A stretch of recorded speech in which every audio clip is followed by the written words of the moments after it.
आपको बता रहे हैं कि चोर चोरी से जाएं लेकिन हेरा फेरी से ना जाएं, और ये मिसाल कायम की है कराची पुलिस के कुछ अहलकारों ने। और शहर कायद में पुलिस रिश्वत लेने से बाज नहीं आई है। क्या माजरा है ये, इस हवाले से हम जान लेते हैं 5 न्यूज़ के नुमाइंदे यासिर हुसैन से।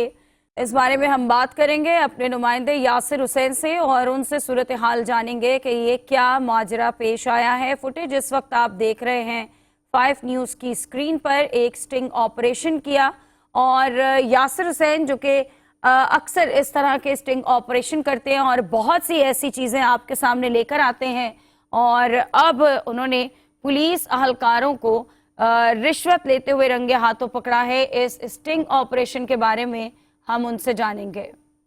जी यासिर, बताइएगा। के अहलकार हैं जो नीपा चौरंगी पुल के नीचे खड़े होकर लोगों से रिश्वत वसूल करते हैं, भत्ता वसूल करते हैं।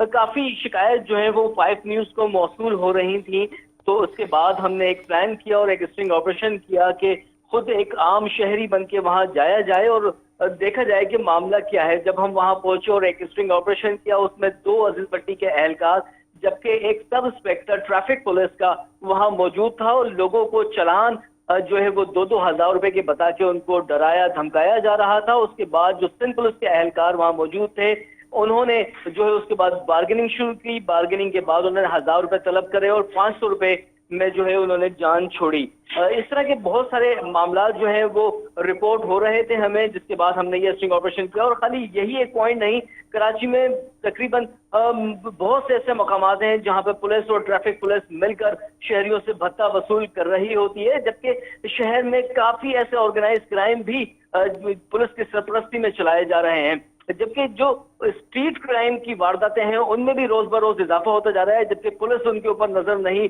डालती, ना ही उनको रोकथाम के लिए उसके ऊपर कोई जो है वो अमल दरामद करती है, बल्कि सिर्फ जो वैसे ही जो आवाम शहरी डकैतों के हाथ से लुट रहे होते हैं, मगर यहाँ पर वर्दी में जो एहलकार हैं वो शहरियों को भी लूटने से गुरेज नहीं करते। जी ठीक है, बहुत शुक्रिया आगाह करने के लिए।